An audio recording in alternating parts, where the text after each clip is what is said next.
الحمد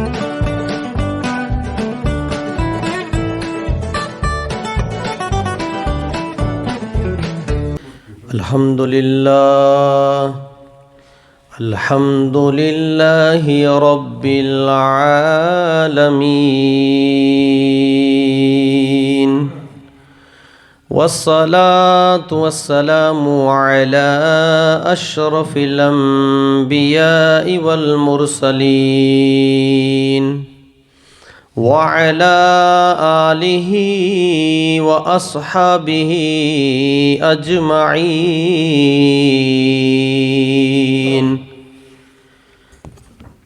أما بعد، فأعوذ بالله من الشيطان الرجيم. بسم الله الرحمن الرحيم.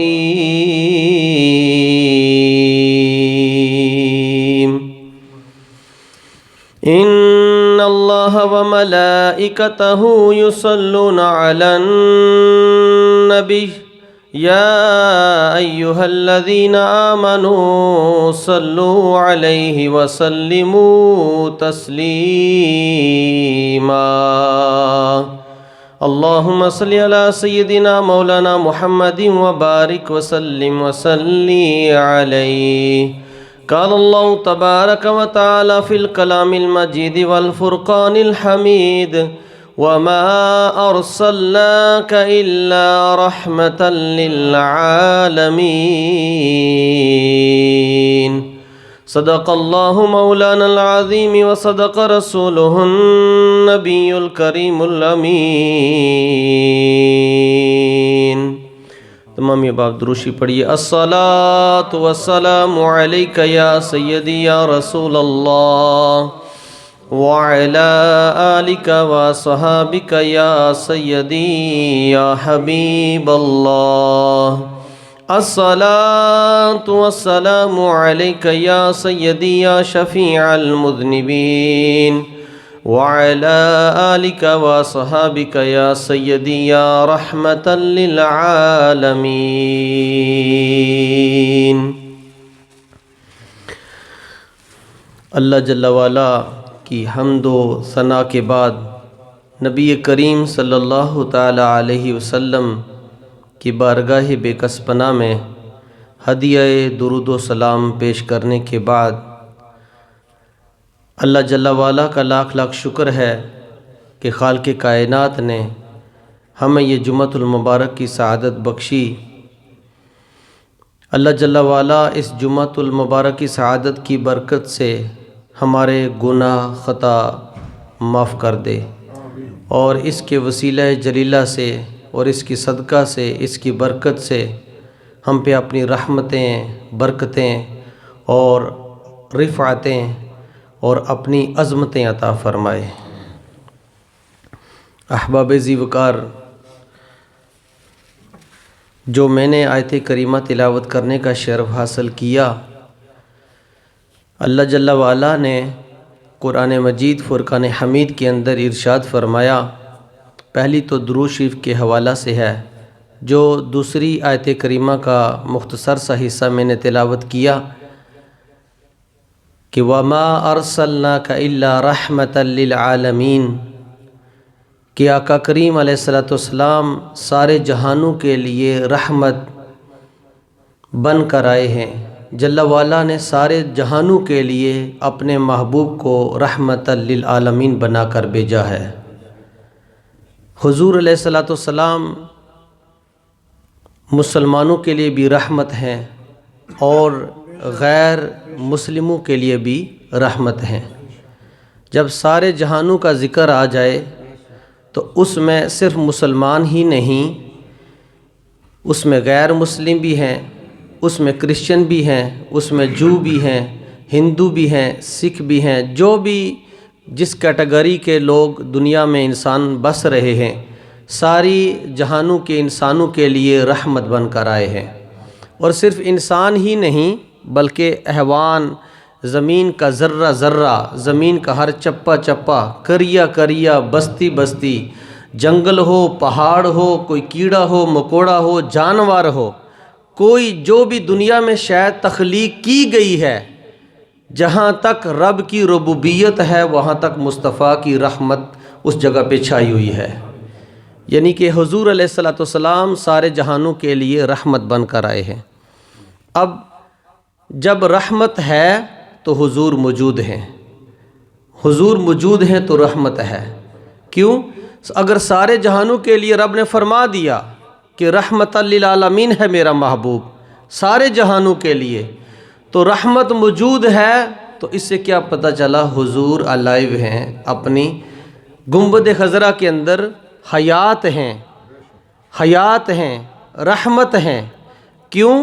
اگر رحمت یہ چلی جائے نعوذ باللہ، اگر ہم خیال کریں تو اس سے کیا پتہ چلا کہ رحمت پھر رہی نہیں۔ اس سے یہ پتہ چلا کہ حضور موجود ہیں، ہر گھر میں حضور مسلمانوں کے گھر میں موجود ہیں، ہر مسلمان کے دل میں حضور موجود ہیں روحانی طور پر، کیونکہ حضور ساری کائنات کے لیے رحمت ہیں۔ یہ آیت کریمہ اس لیے میں نے تلاوت کرنے کا شرف حاصل کیا کہ رائٹس کے حوالہ سے، حقوق کے حوالہ سے حضور رحمت ہیں ساری کائنات کے لیے۔ تو حضور علیہ الصلوۃ والسلام کی بارگاہ اقدس میں مسلمانوں کے علاوہ اگر غیر مسلم بھی آ جائے تو حضور علیہ السلام نے بڑے احسن انداز سے حقوق ادا کیے ہیں۔ ایسا نہیں ہے کہ حضور علیہ السلام نے غیر مسلموں کے سامنے بد اخلاقی کی ہو، یہ ثابت ہی نہیں ہو سکتا کہ حضور علیہ الصلوۃ والسلام کی بارگاہ اقدس میں اگر دشمن بھی آ جائے تو حضور علیہ الصلوۃ والسلام کھڑے ہو کر کبھی کبھار ایسا بھی کیا، اپنی کمبلی بچھا دی، یعنی ان کو بد دعا نہیں دی۔ آپ یہ قصہ سنتے رہتے ہیں طائف والوں کا کہ جس وقت طائف والوں نے حضور علیہ السلام کے ساتھ اتنا زیادہ ایذا دی، ظلم و ستم کیا، تو حضور علیہ السلام کے جسم مبارک سے خون گرتا ہوا آپ کے نالین میں پہ جا کر گرا، کہ جس خون مبارک کو جبریل زمین پر گرنے نہیں دیتے ہیں، اس خون مبارک کو جبریل علیہ الصلوۃ والسلام فوراً آ کر کسی شیشی میں بند کر کے جنت میں لے کر جاتے ہیں۔ وہ خون مبارک حضور علیہ الصلوۃ والسلام کے جسم مبارک کا خون مبارک جب نالین کے اوپر پڑتا ہے تو کبھی کبھار ایسا بھی ہوتا ہے فرشتے حضور کی بارگاہ میں حاضر ہو جاتے ہیں کہ یا رسول اللہ صلی اللہ تعالی علیہ وسلم آپ حکم فرمائیں، ارد گرد کے پہاڑ ان کے اوپر ہم پھینک دیں، یہ کچل جائیں، یہ مارے جائیں۔ حضور علیہ السلام نے فرمایا میں دنیا میں رحمت بن کے آیا ہوں، زحمت بن کر نہیں آیا، دنیا میں رحمت بن کر آیا ہوں، کسی کو ایذا دینے کے لیے نہیں آیا۔ یہ لوگ اگر مجھے ایذا دے رہے ہیں، مجھے تکلیف دے رہے ہیں، میں تکلیف تو برداشت کر رہا ہوں، پر میرا رب مجھے جانتا ہے مجھے رب نے کس مقصد کے لیے بھیجا ہے، مجھے رب نے رحمت بنا کر بھیجا ہے۔ پھر صحابہ کرام نے بھی کہا، پھر حضور علیہ الصلوۃ والسلام کی بارگاہ اقدس میں جب صحابہ نے کہا یا رسول اللہ ان کے حق میں بد دعا کریں، اب آقا کریم علیہ السلام نے جب ہاتھ اٹھائے تو صحابہ کرام خوش ہو گئے، حضور علیہ السلام ابھی دعا کریں گے تو دعا کے فوراً بعد ان پہ عذاب مسلط ہو جائے گا۔ نبی کریم صلی اللہ علیہ وسلم نے اپنے ید اللہ والے ہاتھ اٹھائے، حضور علیہ السلام نے فرمایا اے رب تو جانتا ہے، یہ لوگ مجھے نہیں جانتے، ان کی نسلیں ضرور جانے گی، اے رب ان کو ہدایت عطا فرما، اے میرے خالق، اے میرے مالک ان لوگوں کو ہدایت عطا فرما، یہ لوگ مجھے نہیں پہچان رہے، جو ان کی نسلیں آنے والی ہیں یہ مجھے ضرور پہچانے گی۔ تو وہی طائف والے لوگ جو حضور علیہ السلام کے قدموں میں آ کر بعد میں گرے، اب بھی اگر طائف کی بستی کے اندر چلا جائے تو کبھی کبھار میرا رابطہ ہوتا ہے علماء کرام وہاں پہ، پاکستان کے کچھ ایسے سنگی احباب بھی ہیں، حفاظ بھی ہیں جو وہاں پہ کام کرتے ہیں، ڈیوٹی بھی دے رہے ہیں، تو میری ان سے بات ہوتی رہتی ہے، تو میں پوچھتا ہوں کہ طائف والے لوگوں کا رویہ کیسا ہے، تو وہ کہتے ہیں سلام تو کرتے ہیں، ایسا نہیں ہے کہ وہ مسلمان نہیں ہیں، مسلمان تو ہیں، مسلمان بس رہے ہیں، مگر سختی ان کے اندر بڑی ہے، جو لب و لہجہ ہے نا ان کا گفتگو کرنے کا بڑا سخت ہے، بندہ مشکل سے برداشت کرتا ہے۔ یہ وجہ کیا ہے؟ جن لوگوں نے حضور علیہ السلام کے سامنے تلخی میں آ کر بات کی، تو حضور علیہ السلام تو نرمی والے ہیں، جلال والے میں وہ اس پہ بیان کر چکا ہوں، کیونکہ سختی حضور علیہ السلام نے نہیں کی۔ آج وہی لوگ ان کے اندر، وہ مسلمان تو ہیں، کلمہ گو مسلمان تو ہیں، سختی ان کے اندر ہے، نرمی والی بات وہ نہیں کرتے۔ جب آپ قریب سے گزر جائیں تو ہو سکتا ہے آپ کو گور کے دیکھنا شروع کر دیں کہ یہ شخص کون سا یا ادھر آ گیا۔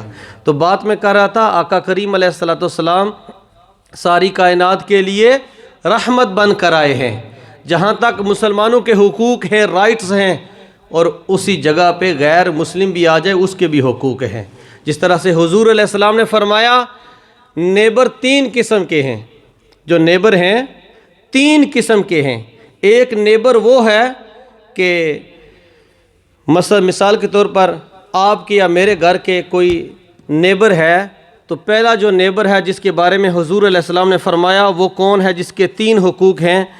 ایک تو وہ مسلمان ہے، اور دوسرا رشتہ دار ہے، اور تیسرا وہ آپ کا نیبر ہے۔ یہ اس کے 3 حقوق میرے اور آپ کے لیے بنتے ہیں۔ کتنے؟ پہلا وہ مسلمان ہے، دوسرا ہمارا رشتہ دار ہے، مسلمان بھی ہے، ہمارا رشتہ دار بھی ہے، اور تیسرا نیبر ہے۔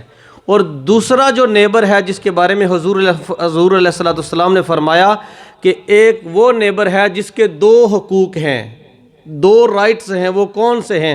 وہ مسلمان ہے اور نیبر ہے، رشتہ دار نہیں ہے۔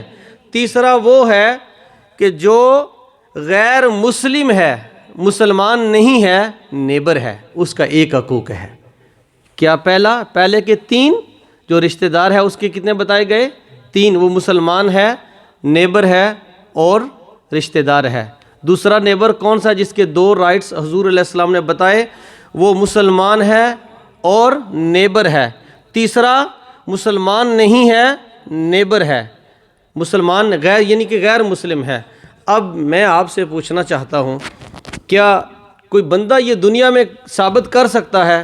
یقیناً کوئی ماں کا لال ثابت نہیں کر سکتا کہ حضور علیہ السلام کے ساتھ اگر کوئی نیبر رہا ہو، حضور علیہ السلام یا کسی جگہ پہ گئے ہو، کوئی غیر مسلم ملا ہو، تو حضور علیہ السلام نے اگر وہ کسی جنگ یا کسی اور وجہ سے نہیں آیا تو گزر گیا قریب سے، یا حضور علیہ السلام کی بارگاہ میں آیا ملاقات کے لیے، مسلمانوں کو دیکھنے کے لیے، تو کوئی ماں کا لال یہ ثابت نہیں کر سکتا، غیر مسلموں میں بھی یہ بات کوئی ثابت نہیں کر سکتا کہ آقا کریم مسلمانوں کے نبی جو ہے نبی کریم صلی اللہ علیہ وسلم نے بد اخلاقی کی ہو، یعنی اس کے حقوق نہ ادا کیے ہو۔ ایک حبش سے کوئی شخص آیا تو اپنے علاقے کا بڑا وڈیرا تھا، تو روایت میں ہے کہ جب حضور علیہ السلام کی بارگاہ اقدس میں پہنچا مدینہ شریف میں، تو حضور علیہ السلام نے استقبال کیا اس کا، صحابہ کرام کو بھی کہا اس کا استقبال کریں۔ تو کبھی کبھار صحابہ کرام یہ پوچھ لیا کرتے تھے، یا رسول اللہ یہ تو غیر مسلم ہے، یہ ہمارا ہے ہی نہیں ہے، تو اس کے ساتھ استقبال کرنے کا کیا؟ تو حضور علیہ السلام نے فرمایا یہ اپنے علاقے کا بڑا وڈیرا ہے، اس کی جان پہچان ہے اپنے علاقہ میں، تو اس لیے اس کا استقبال کیا جائے۔ یہ جب ہم اس کا استقبال کریں گے اس میں بھی حکمت ہے، جب یہ گھر واپس چلا جائے گا نا تو اپنی بستی والوں کو بتائے گا کہ مسلمانوں کے نبی کا مقام اور کیا ہے، کہ میں گیا ہوں، میرا بھی استقبال انہوں نے اس انداز سے کیا ہے جس طرح سے مسلمان کو پروٹوکول دیا جاتا ہے۔ تو حضور علیہ السلام کی بارگاہ میں آیا تو حضور علیہ السلام نے اس کی کس طرح سے مہمان نوازی کی۔ روایت میں ہے کہ حضور علیہ السلام نے اپنے دست اقدس سے ید اللہ والے ہاتھوں سے اس کے سامنے کسی پلیٹ میں وہ جو روٹی یا جو کوئی چیز تھی اس کے سامنے حضور علیہ السلام نے اس کی خدمت کی ہے، آقا کریم علیہ السلام نے خدمت کی ہے۔ کیوں؟ جو نان مسلم ہے اس کے بھی رائٹس حضور علیہ السلام نے ادا کیے ہیں۔ اگر کوئی شخص جس کے نیکسٹ نیبر جو ہے غیر مسلم بس رہا ہے، غیر مسلم ہے، تو یہ بھی سن لیں کہ وہ غیر مسلم ہے، اس کا نیبر ہے، تو نیبر ہے اور غیر اس کے حضور علیہ السلام فرمایا ایک رائٹ ہے، کیا؟ کہ وہ غیر مسلم تو ہے، اس کا نیبر ہے، اس لیے اس کے رائٹس حقوق جو ہیں وہ رائٹس بنتے ہیں۔ مسلمان اگر اس کو تنگ کر رہا ہے، جان بوجھ کر اس کو ایذا دیتا ہے، تکلیف دیتا ہے، اس کو تکلیف دیتا ہے، جان بوجھ کر اس کو تکلیف دیتا ہے، کوئی ایسا مسئلہ بھی نہیں ہے، یا کسی کو غریب سمجھ کے وہ اسی غیر مسلم کو نان مسلم کو تکلیف دیتا ہے، تو یہ علماء کرام سارے اس کی تشریح کرتے ہیں، وہ مسلمان ساری زندگی عبادت کرتا رہے، اس کی عبادت اس کے منہ پہ ماری جائے گی۔ اب ایک غیر مسلم اس کے حقوق ادا نہ کرنے کی وجہ سے وہ مسلمان ساری زندگی سجدہ کرتا رہے، سر بسجود رہے، نمازیں پڑھتا رہے، تو رب اس سے راضی نہیں ہوگا، کیونکہ اس نے ایک انسان کو تکلیف دی ہے۔ بے شک وہ مسلمان نہیں تھا، وہ غیر مسلم تھا۔ اب انسان تو ہے نا، اس کی عزت ہے۔ ہم پڑھتے ہیں قل اعوذ برب الناس، یہاں مسلمانوں کا تذکرہ نہیں آیا، یہاں تمام انسانوں کا تذکرہ آیا۔ تمام انسان، یہ جو ناس ہے جمع ہے، یہاں پہ مسلمان بھی پائے گئے، غیر مسلم بھی پائے گئے، اس میں جتنے کیٹیگری کے غیر مسلم ہیں سارے اس میں شامل ہیں۔ اے تمام انسانوں کے رب، یہاں پہ تمام انسانوں کا رب کہا گیا۔ بے شک دنیا میں کوئی غیر مسلم کوئی کس کو پوجتا ہے، کوئی کس انداز سے، کوئی پتھر کو کستارہ پرست ہے، کوئی بت پرست ہے، کوئی کس طرح کا ہے، انسان تو ہے، اس کے حقوق ہیں کہ قرآن پاک کے اندر یہ بھی آپ نے سنا ہوگا، ہم نے الحمدللہ پڑھا ہے کہ اگر کسی انسان کی جان بوجھ کر کوئی بندہ جان لے لے تو اس نے ایک انسان کی جان نہیں لی، اس نے تمام انسانوں کی جان لے لی ہے۔ اس میں صرف مسلمان نہیں کہا گیا، حالانکہ حرمت کے طور پر مسلمانوں کا مقام اور مرتبہ ہے کہ مومن کا مقام اور مرتبہ کتنا بڑا ہے، کہ مومن کا مقام اور مرتبہ یہ بھی سن لیں۔ علماء کرام فرماتے ہیں کہ مومن کا مقام اور مرتبہ، حضور علیہ السلام نے یہ فرمایا، حدیث شریف کا خلاصہ ہے، تیزی سے اس لیے گزر رہا ہوں، چند منٹ رہتے ہیں، کہ خانہ کعبہ کو مد نظر رکھتے ہوئے حضور علیہ السلام نے فرمایا، اے خانہ کعبہ تیری عظمت بڑی شان ہے، تیری ایک شہرت ہے، تو رب کا ایک مرکز ہے، ایک جلال والا گھر ہے، انوار و تجلیات کا گھر ہے۔ اے خانہ کعبہ تو سن میری بات، ایک مسلمان کی حرمت، ایک مسلمان کا خون تجھ سے بڑھ کر ہے۔ تو پتھر سے تو بنا ہے، تیرے سامنے تیرے گھر میں آ کر لوگ طواف کرتے ہیں، ادھر نمازیں پڑھتے ہیں، نماز ایک پڑھنے سے 1,00,000 نماز کا ثواب ملتا ہے۔ کوئی شک نہیں ہے کہ اے پتھر، اے خانہ کعبہ تو پتھروں سے بنا ہے، تو پتھر سے بنا ہے، تیرا بھی حقوق ہے، سارا سب کچھ ہے، مگر ایک مومن کی حرمت سے بڑھ کر نہیں ہے۔ مومن کی عظمت و شان تو عرفہ اعلیٰ ہے۔ اگر غیر مسلم بھی حضور کی بارگاہ میں آ جائیں تو حضور علیہ السلام نے ان کے سامنے بد اخلاقی نہیں کی، اگر اس کا رویہ ٹھیک رہا، ٹھیک تھا۔ اگر کوئی کسی اور معاملے میں بھی حضور کی بارگاہ میں آیا تو کوئی حدیث کسی جگہ پہ کوئی بندہ ثابت نہیں کر سکتا کہ حضور علیہ السلام کے سامنے آ کر اس نے وار کی ہو، یہ ہو ہی نہیں سکتا۔ اگر وہ چل کر آیا ہے، اگر وہ نقاب پوش بن کر آیا ہے، کبھی کبھار ایسا بھی ہوا ایک شخص کہب بن زہیر حضور کی بارگاہ میں چل کر آیا، جس کے بارے میں حضور نے فرمایا کہ اس کو بالکل ختم کر دو، یہ میری حجو بیان کرتا ہے، مجھے تکلیف ہوتی ہے، میرے بارے میں استغفر اللہ ایسی گٹھیل باتیں کرتا ہے۔ جب حضور کی بارگاہ میں کعب بن زہیر آئے، نقاب پہن کر آئے، حضور کی بارگاہ میں جب حاضر ہوئے تو نقاب پہنا ہوا تھا، برقع پہنا ہوا تھا۔ حضور کی بارگاہ میں جب تشریف فرما ہوئے تو حضور علیہ السلام کی بارگاہ اقدس میں کہنے لگے، اب نقاب پہنا ہوا ہے، کہنے لگے، اے مسلمانوں کے نبی یا رسول اللہ صلی اللہ علیہ وسلم، کیا آپ کی بارگاہ میں کعب بن زہیر معافی مانگنے کے لیے آ جائے، معاف کر دیں گے؟ حضور علیہ السلام نے مسکرا کر فرمایا، اے کعب بن زہیر، اگر تو آ جو گیا ہے تو معاف کیوں نہیں کروں گا؟ صرف بات کر رہا تھا وہ شخص، تو حضور کی بارگاہ میں آ کر، حضور علیہ السلام کی بارگاہ میں آ کر اس نے معافی مانگی، حضور نے معاف کر دیا۔ تو حضور علیہ السلام ساری کائنات کے لیے کیا ہے؟ رحمت للعالمین بن کر آئے ہیں۔ جہاں پہ مسلمانوں کے لیے رحمت ہے، وہاں پہ غیر مسلمانوں کے لیے بھی رحمت للعالمین بن کر آئے ہیں۔ ہم گزر رہے ہیں، ہم تمام مسلمانوں کو ہے کہ ہمارے ساتھ کیا کچھ ہو رہا ہے اور کیا کچھ نہیں ہو رہا۔ جہاں تک اس دیار غیر کے اندر ہم رہ رہے ہیں، اس کنٹری کے جو حقوق ہیں، اس ملک کے جو حقوق ہیں، ہمارے اوپر واجب ہیں۔ اگر کوئی سختی کرے گا تو علماء کرام، ہمارے الحمدللہ مسلمان ایسے عہدیداراں جو موجود ہیں، الحمدللہ وہ ایک جگہ ایک مجلس میں بیٹھ کر ان کے سامنے بات کرنے کے لیے تیار ہیں اور الحمدللہ بات کرتے ہیں۔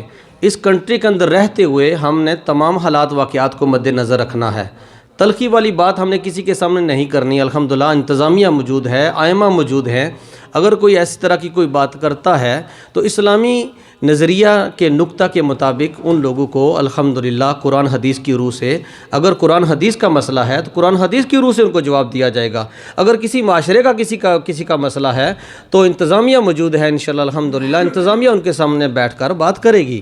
تو ایسا مسئلہ نہیں ہے کہ کوئی مسلمان یہاں سے بھاگ کر کسی جگہ پہ چلے جائیں۔ الحمدللہ ہم یہاں کے باشندے ہیں، ایک وطن اصلی ہوتا ہے، ایک وطن اقامت ہوتا ہے، ہم یہاں پہ آ کر بس رہے ہیں، باشندے ہیں اس کنٹری کے۔ نیشنلٹی ہے ہماری. ہاں جہاں تک غیر مسلموں کے حقوق ہیں ہمارے بھی حقوق ہیں یہاں پہ. ہم ایسا نہیں کریں کہ کسی ملک کے کسی وزیر اعظم کے اگینسٹ جا رہے ہیں, نہیں جا رہے. ہمارے لیے یہاں کے قوانین جو غیر مسلم کے لیے ضروری ہیں ہمارے اوپر بھی واجب ہیں. ہم ایسا نہیں ہے کہ ہمارے اوپر وہ قوانین واجب نہیں ہیں. ہم اس کنٹری کے ساتھ چل رہے ہیں, ہم یہاں کے باشندے ہیں. اللہ جل وعلا ہمیں اس نے اخلاق عطا فرمائے اور ہمارے اخلاق کے اندر اور زیادہ چشنی عطا فرمائے. ہمیں حضور علیہ السلام کے نقش قدم پر صحیح معنوں میں چلنے کی توفیق عطا فرمائے. وما علینا الا البلاغ المبین.